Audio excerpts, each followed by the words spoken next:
Hello, ladies and gentlemen. This is your girl Mitzi, and this is Mitzi. Let's think about it. Today we are thinking about the nervous system dysregulation. What does that even mean? What does that make you think about? Well, this is what we are going to talk about today with Mitch, who's going to really help us think about this in a whole new way. So, thank you so much, Mitch, for coming on my show and sharing your time with me and your perspective. You could be doing anything right now, but you are with me. So I'm truly honored to have this time with you. So let's just dive in. When you hear those words, nervous system dysregulation, what does that even make you think about? Mitzi, thanks you so much for having me on. I'm excited to share. Yes, I am here with you. So yeah, we're going to dive right into it. When I hear nervous system dysregulation, I think of being stuck and you got people know fight or flight. They may know freeze and fawn, which is more of a shutdown. The fight or flight is more activation, things like anxiety. And then on the other side, the freeze, that's it's more like collapse and fatigue and things like that. And so when I hear dysregulation, I feel like it's getting stuck. As humans, not everything is calm, and it's not supposed to be. But we're meant to meet the moment and be able to have the capacity to meet the emotions, the sensations. But when we have trauma and early experiences that were too much, we don't have the capacity in our nervous system. And when I say capacity, it's kind of like walking into a gym and expecting to lift really heavy weight on the first day. So we don't have the capacity to lift weight as a beginner. And so if our nervous system is dysregulated and we get stressed, it's really easy to get stuck in the really high activation with the anxiety, or to get stuck shut down. And somebody may say, "No, I don't really feel anything." Or we oscillate between those two and kind of have like a mixed state.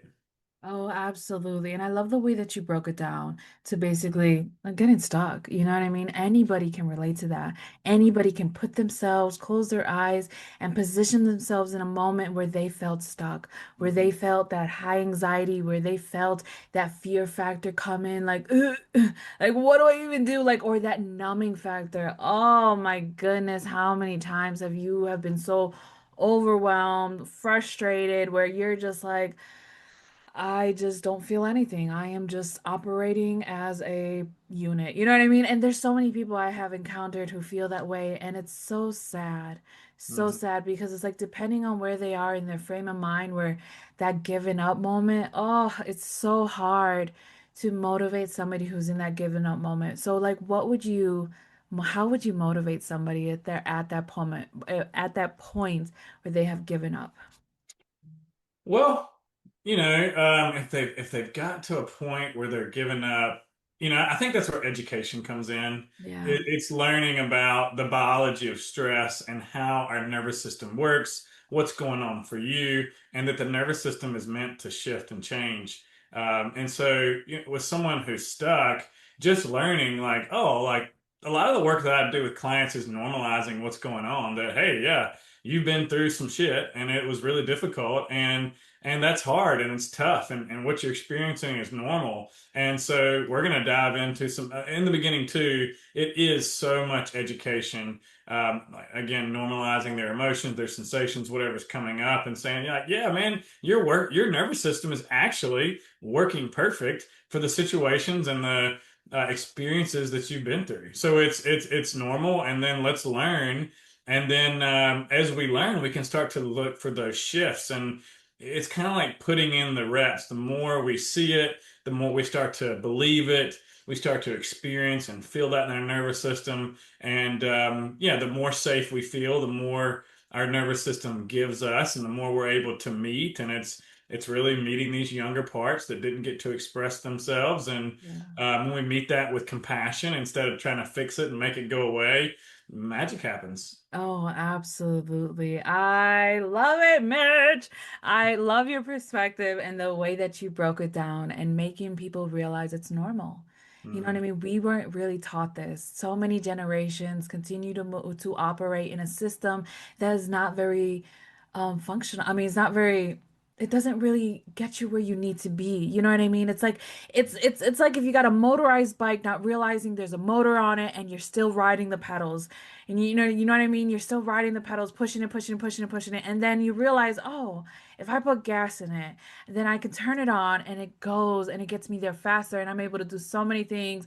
And it's amazing because people do not realize that's kind of what it like that's how I see it. You know what I mean? Because I'm a visual person, so I take words and I have little movie theaters in my mind, and and I just see it all. So that's how I seen it, and it's so real because we are operating on a system that is not giving us what we need. You know what I mean? We're living in this perspective. We have this narrative that it's not going to work or it won't get any better than this. But when you educate someone, you're like, it's all normal. What you're doing, what you're feeling, what you do, everything is normal because you're stepping in to a new chapter in your life. You're experiencing something new. You heard a bad situation happen. You know, grief is something that really holds on us. And the fact that you talked about trauma.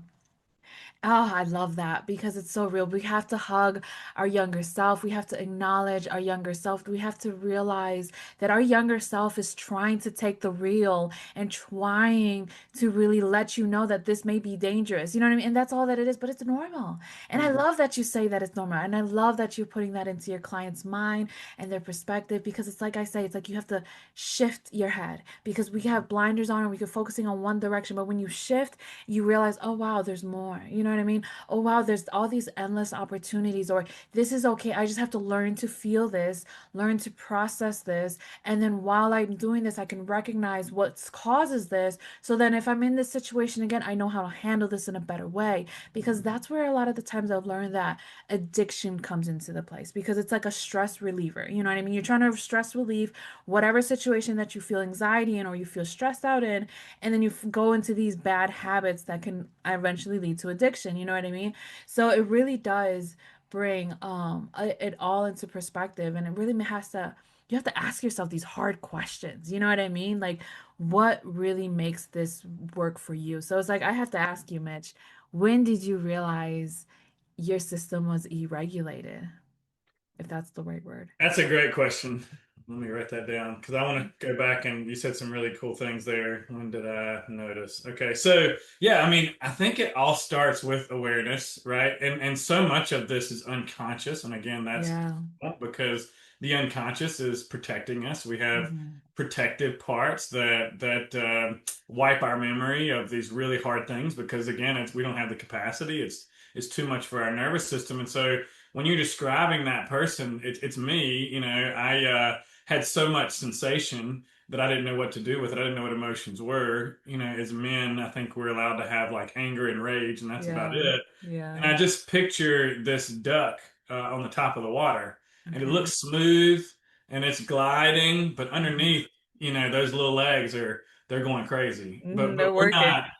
not aware of that, and so because we have conditioning that says, okay, you know, I'm not good enough, I'm too much, and so we take on these protective parts that keep us in connection so that we can get love. So, and I do that in air quotes. We can get love and we can get Hmm. attention, and those are things like the people pleasing, the Yeah. perfectionism, the going in our head to figure it out, the all or Hmm. nothing, and really that's just a lot of you know protective mechanisms that's helping us keep safe, us feel safe, but really we're buried way underneath that, and that was certainly me when I started to notice this stuff. You know, I had years and years of chronic disease. I had, you know, Lyme disease and mold and heavy metals. I was diabetic. I was overweight. I had lots of TBIs and car accidents. I mean, you name it. The universe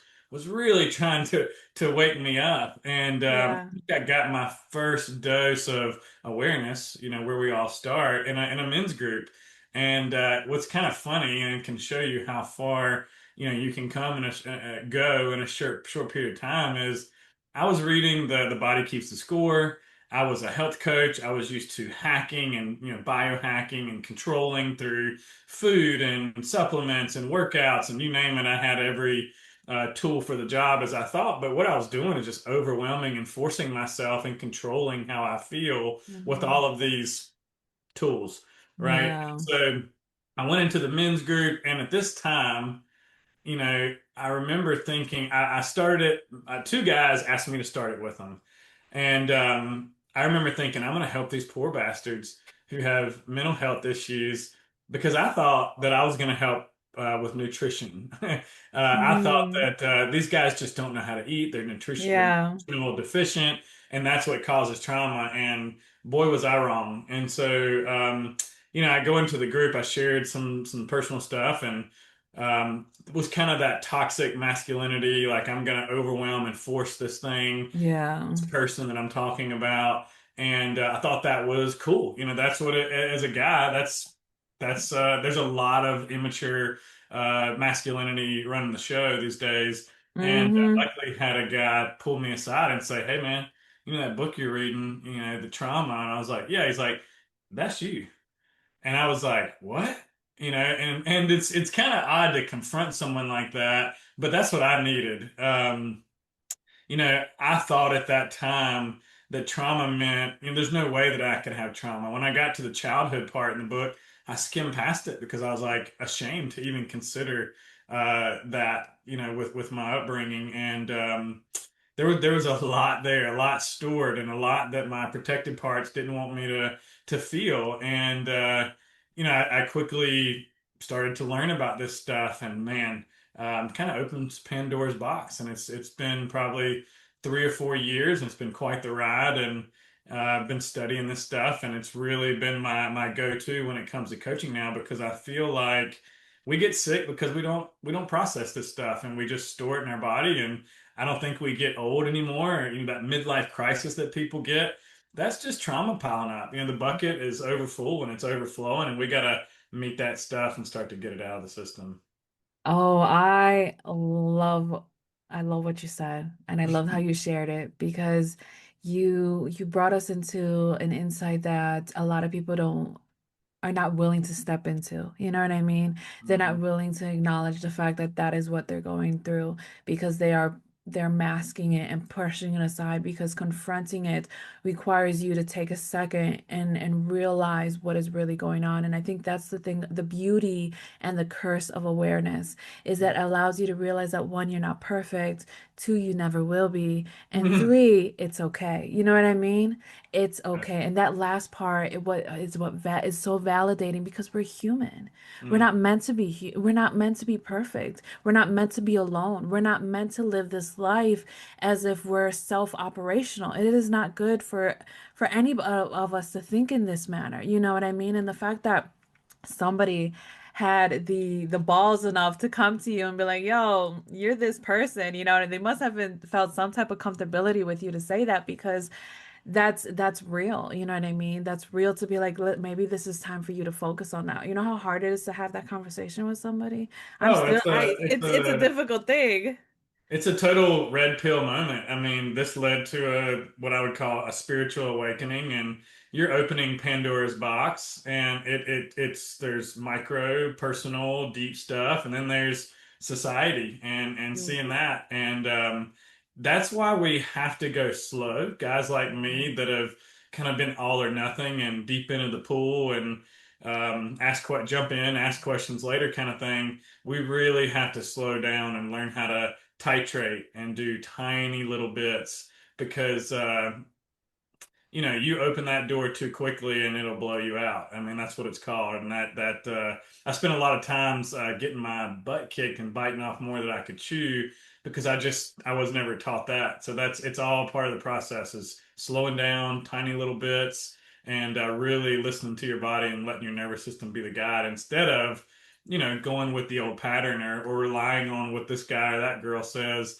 And yeah, you become your own medicine when you learn to listen to your body. Yes. Oh my goodness. I believe that 100%, Mitch, because people do not realize like our body tells us what's going on. Our body communicates us in a way that it's like it's so quiet, it's so still. But the fact that we are so taught to be like society teaches you to go, go, go, hustle, hustle, hustle, do all these things at once. You need to juggle and while dancing, while doing all these crazy things that makes no sense without actually staying in tune with what's going on with you. And I think it's something that we all really do need to consider because um it's a sad thing. You know what I mean? It's a sad thing because it's like you said, our emotions stick into our body. You know what I mean? They find its space in its own little areas. And when they find that space, that's why it breaks down. That's why your liver's going down. That's why you have gut issues. That's why your appendix rupture. You know what I mean? All these things because we store it in and people don't. It's like, oh, it's like that movie, Osmosis Jones. You remember that? I don't know if you've ever seen that movie. It's an old movie.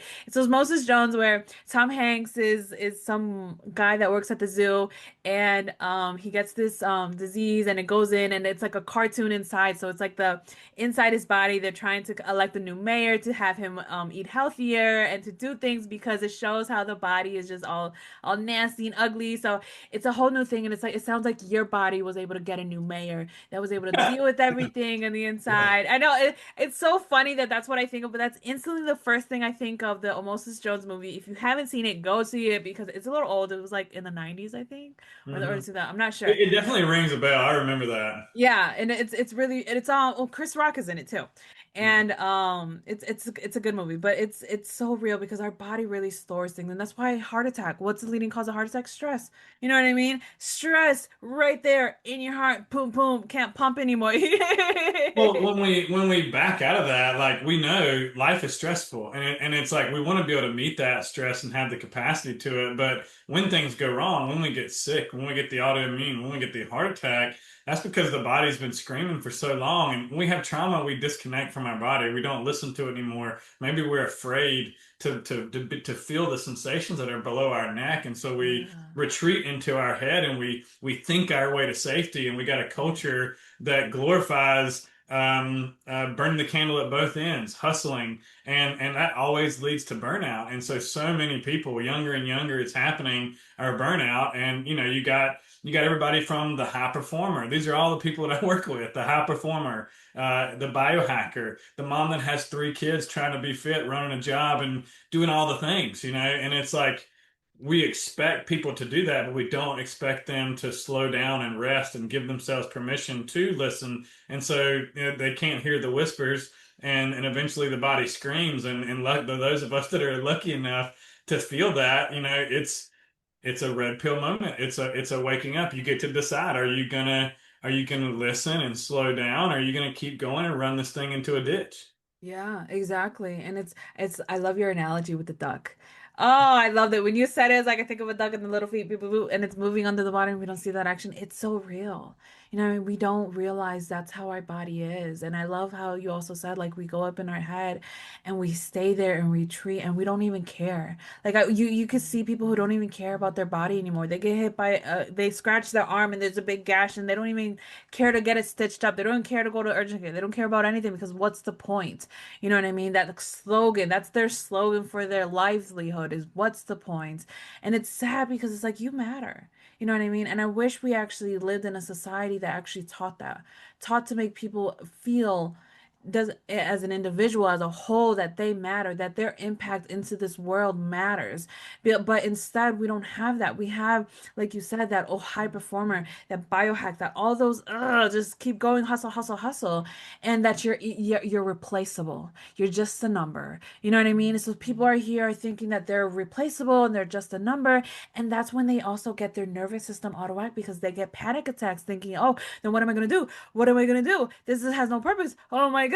Here's a pill. Keep going. Yes. Oh, you're right. And then they have to give you medication to numb you. And then you're not even functioning. You're not even operational. You become zombified and you're like, it is what it is. And what is that message that hey, these emotions and these sensations are bad? No, that's the medicine. And if we zoom back out, if we're gonna love other people, we have to love ourselves first. Oh. And I love the analogy that you gave of banging your finger because I have a little solution for that. And that's something where again we start small in this work and start tiny. So I would encourage the listeners that next time you bang your toe or cut your finger, instead of keep moving on to the next task, pause. Pause and bring some attention to that area. Hold that finger.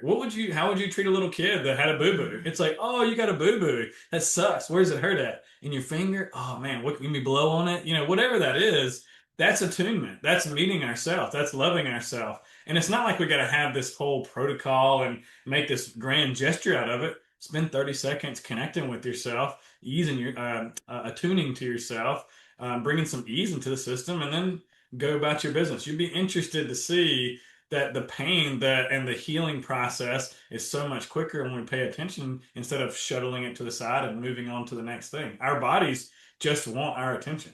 Exactly. And I love that because that's something that I say all the time is that power in just pausing. You know Mm. what I mean? Just taking that second to just breathe, close your eyes, figure out what is really happening. Because one of my biggest things is like, if I feel like there's too much chaos around me, I would instantly get in a panic attack. We're like going to like state fairs or like events or just game again, sporting events and things like that would give me high anxiety where I will be crying and ready to run out the door in a matter of seconds because it's too much. You know what I mean? But I Mhm. had to realize that power and pause is real because it makes me realize it doesn't matter what's going on around me.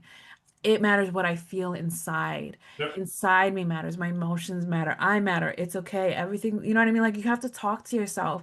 And so many people don't talk to themselves nicely. You know what I mean? They're not very nice to themselves. So it's like, when did you start becoming nicer to Mitch? I mean, I think it's a process, right? It all starts with awareness and seeing that. And I think first I saw the perfectionism and it wasn't, I mean, not gosh, a couple of weeks ago, I really saw how I was judging myself. And it was just another layer of perfectionism. And so, healing is not necessarily linear. It's more like a spiral. We kind of Yeah. visit different things in different levels.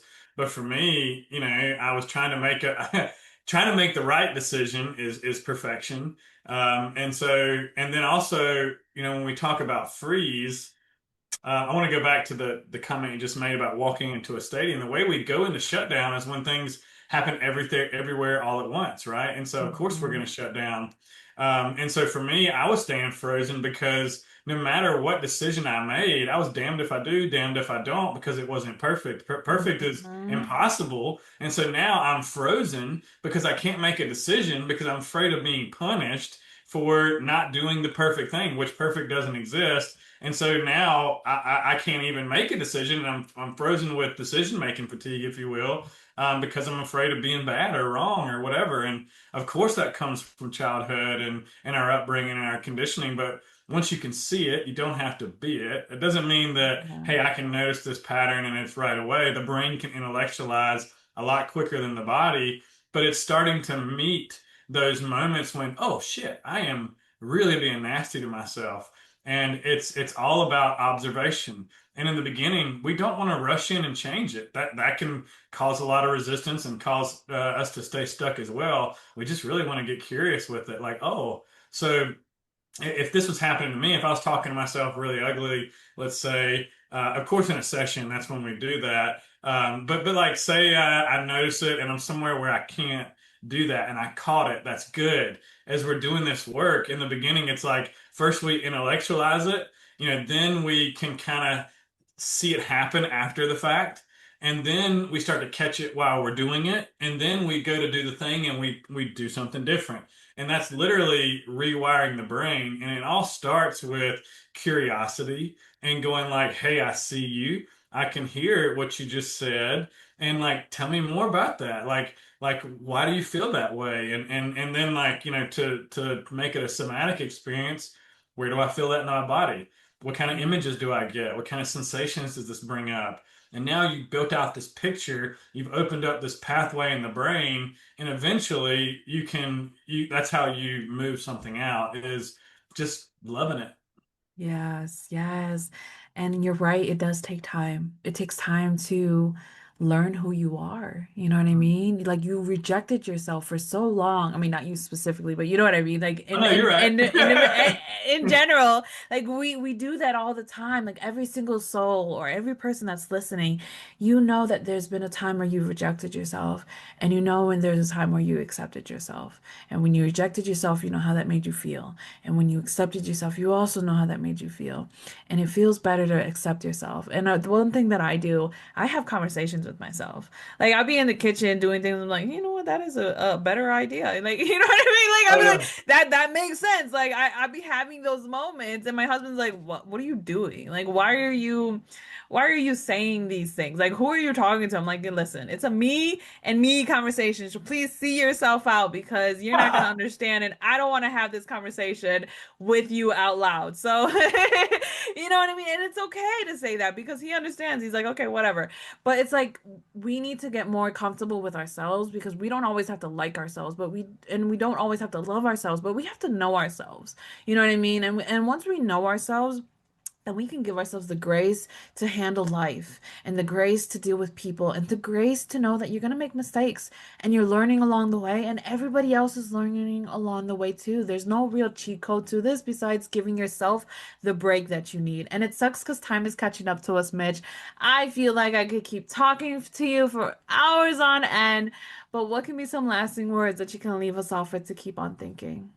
Well, to kind of just piggyback on what we were saying there is, yeah, I mean, we just want to show up and meet these parts, and what that does is it gives them more space to exist, and even if they're contradictory thoughts, can we and emotions, can we allow the happy and the sad to be here at the same time?